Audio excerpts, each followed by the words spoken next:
오늘자 매일경제신문에 실린 기사를 통해서 오늘 국내 증시 안에서 투자 아이디어가 될 만한 팁들을 찾아보겠습니다. 자세한 얘기는 이종근 시사평론가와 나눠볼게요. 안녕하세요. 네, 안녕하십니까. 네, 오늘도 저희가 이제 중요한 기사들 위주로 골라봤습니다. 먼저 첫 번째 기사는 오늘자 매일경제신문 1면에 실려 있는 기사입니다.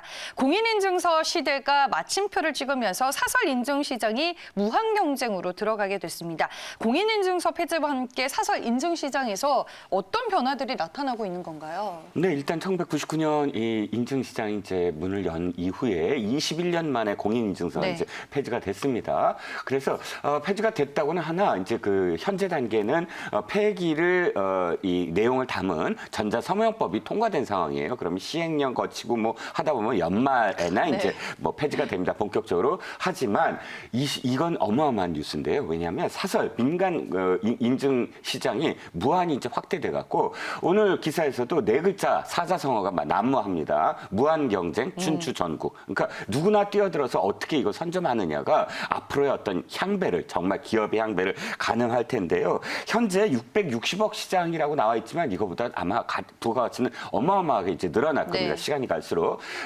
현재 판도만 말씀을 드리면 일단 이강이라고 하는 분석하는 쪽에서는 패스하고 카카오를 이야기하고 또 3강이라고 얘기하면 여기에 토스까지 포함이 됩니다. 왜 2강, 3강 말씀을 왜 드리냐면 얼만큼의 잠재 고객을 갖고 있느냐에 따라서 이제 규모가 달라지거든요. 네. 현재는 패스가 뭐냐면 이동통신 3사 있지 않습니까? 이동통신 3사가 함께 하고 있는 앱입니다. 패스는 이동통신이 약 한 6천만의 가입자를 갖고 있다고 이야기하잖아요. 그 6천만의 가입자가 그대로 패스를 이용할 가능성이 있다는 것이죠. 그다음에 카카오가 한 4,500만의 잠재 그러니까 카카오톡을 이용하는 숫자가 약 4,500만이라고 합니다. 그러면 카카오페이 즉 이번에 이 인증 시장도 약 4,500만의 잠재 고객이 있는 것이고요. 토스가 약 1,700만이라고 합니다. 그러니까 약 1,000만이 넘는 이 3개 그 사가 인증 시장을 앞으로 좌우할 것이다라고 보여지고요. 여기에 이제 크게 기업별로 나눠서는 IT 쪽과 이제 금융사 쪽이 이제 붙게 되겠고 한 가지만 더 말씀드리면 이제 블록체인을 기반으로 한 탈중앙 신원 증명이라고 해서 DID 신분증이 앞으로 이제 주목을 받게 됩니다. 왜냐하면 이것은 블록체인이 앞으로 우리 생활을 어마어마하게 바꿀 것인데 이 DID를 기반으로 한다면 여러 가지 바뀌게 되는 이런 블록체인과 관련된 서비스를 직접적으로 만나게 된다라는 의미에서 DID를 주목해야 되는데 현재 단점은 결제 기능이 없어요. 네. 결제 기능만 있다고 한다면 앞으로 이 3강에서 플러스 1강이 되지 않을까 싶습니다.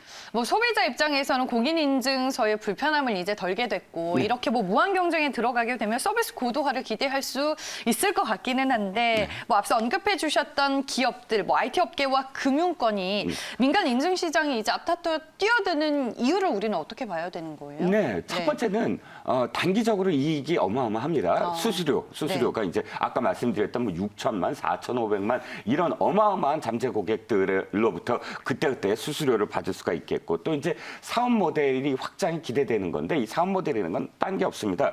앞으로 이제 4차 산업혁명 하지만 피부에 와닿지는 않거든요. 근데 이 변화는 어마어마하게 이제 변화할 것이고요. 네. 단순히 이게 무슨 결제 기능으로서의 인증이 아니라 4차 산업혁명이 뭡니까? AI하고 그다음에 빅데이터잖아요. AI와 빅데이터의 첫 번째 단계가 나의 인증이에요. 내가 나를 인증하는 것에서부터 나의 어떤 빅데이터를 내가 받아볼 것이냐. 그리고 나의 빅데이터가 쌓여가면서 거기에 따른 AI로서의 나의 혜택을 받을 것이냐. 이 모든 것들이 열쇠, 그러니까 4차 산업혁명 인프라스트럭처로 가는 키워드가 바로 인증에서부터 출발한다는 겁니다. 그래서 인증 시장을 잡으면 그야말로 앞으로 이제 쇼핑, 금융, 뭐 모든 일상 생활에서의 플랫폼을 장악할 수 있다라는 것이거든요. 그렇기 때문에 아까 말씀드렸듯이 뭐 현재 뭐 수천 배의 부가가치를 창출할 것이다라고 예상을 하고 있고요. 네. 실질적으로 액수로 말씀드리면 2025년도에는 약 25조 원 규모로 성장할 나타날 것이다. 단기적으로는 그렇게 전망하고 있습니다. 네, 알겠습니다. 들썩이는 사설 인증 시장에 대해서 분석을 해봤고요. 시장 안에서 관련주들의 흐름도 살펴보겠습니다. 공인인증서 폐지로 수혜가 예상되는 종목들입니다.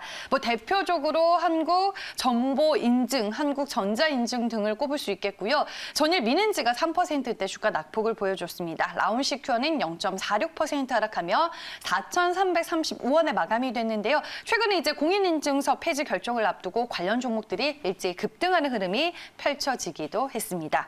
네, 첫 번째 기사는 오늘자 매일경제신문 1면에 실려 있는 기사로 만나봤고요. 다음 기사로 넘어가 보겠습니다. 이번에는 2면에 실린 하나투어의 기사를 살펴보겠습니다. 국내 여행업계 1인 하나투어는 최근에 해외에 이어 국내 자회사 청산 절차를 밟고 있다고 합니다. 국내 업계 자회사를 정리할 계획이라고 하는데 그 배경이 뭔가요? 일단 해외 법인 축소는 이미 발표를 했고요. 네. 국내 내용만 먼저 말씀드리면 국내 15개 국내 자회사를 구조조정에 들어갔는데 그중에 여행 관련 9개사를 정리하겠다 하는 그런 그 계획을 세우고 있다고 합니다. 궁극적으로는 근데 15개 자회사 모두 다 정리할 생각이고요. 네. 첫 번째 단계에서는 지금 그 면세점 사업하고 호텔만 남기고 여행업은 다 정리를 하되 그 다음 단계에서는 호텔과 면세점 역시 정리하겠다라는 게 이제 하나투어의 입장입니다. 현재 순손실이 두 가지 다 어마어마하시지 않습니까? 코로나19 현재 상황으로서 구조조정은 어쩔 수 없는 상황이긴 한데 문제는 이제 단순히 뭐 현재 어떤 상황만이 아니라 포스트 코로나19 상황이 어떻게 될 것이냐에 대한 미리 그 사전 포석이라고도 할 수가 있겠습니다. 아시다시피 현재 단계는 아예 이 락다운 완전히 봉쇄의 단계지만 네. 현재 락다운이 점점 풀리게 되더라도 지금 이전 포스트 코로나 이전처럼 자유롭게 여행이 될 수 있는 시기가 얼만큼 걸릴 것이냐 상당히 오랜 기간이 소요될 것이거든요. 그랬을 때 글로벌 시장 마켓에서도 아주 치열한 그런 이 경쟁이 벌어질 수밖에 없고 그 지각 변동이 일어나기 때문에 먼저 정리할 것을 정리하면서 포스트 코로나19에 대응하는 그런 그 전략을 지금 하나투어는 짤 수밖에 없다라는 것이 이제 배경이라고 할 수가 있겠습니다. 네, 구조조정을 통해서 이제 정리를 하게 되면 앞으로 이제 포스트 코로나 시대 어떤 기업으로 변모하겠다라는 계획이에요? 네, 사실 지금까지의 여행업은 뭐냐면 들어가서 국내 여행을 어떻게 하세요?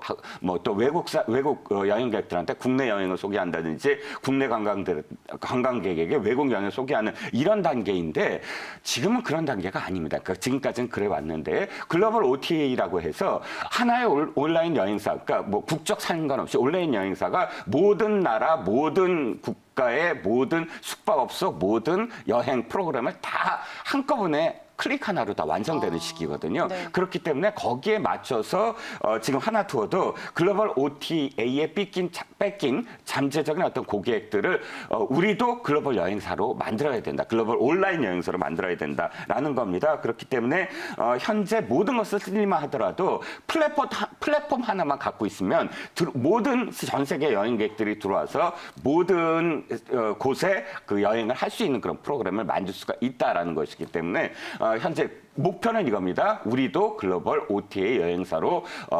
자리매김하겠다. 이게 이제 하나투어의 목표라고 할 수가 있겠습니다. 네, 알겠습니다. 네, 그러면은 이제 이 하나투어 입장에서는 결국에는 시대를 따라가면서 플랫폼 기업으로 체질 개선을 하겠다라는 계획인 것 같습니다. 네, 두 번째 기사 하나투어로 만나봤고요. 마지막 기사 확인해 보겠습니다. 오늘자 매일경제신문 20면의 기사입니다.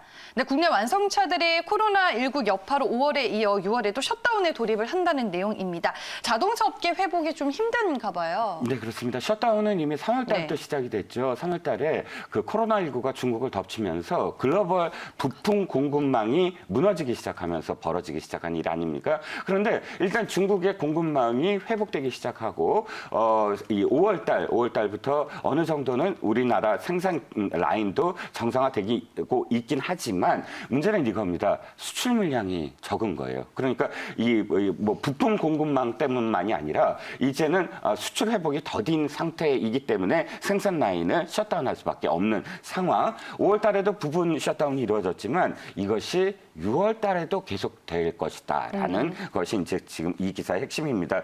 회복은 더딜 수밖에 없고요. 그래서 앞으로 이제 이 자동차 시장 어떻게 될지 좀 지켜봐야 되겠지만 회복은 좀 요원하다라고 네. 말씀드릴 수가 있겠습니다. 알겠습니다. 오늘자 매일경제신문에서 중요한 기사들 위주로 저희가 만나봤고요. 오늘 투자 아이디어에 많은 참고가 되시길 바라겠습니다. 지금까지 이종근 시사평론가와 함께했습니다. 고맙습니다.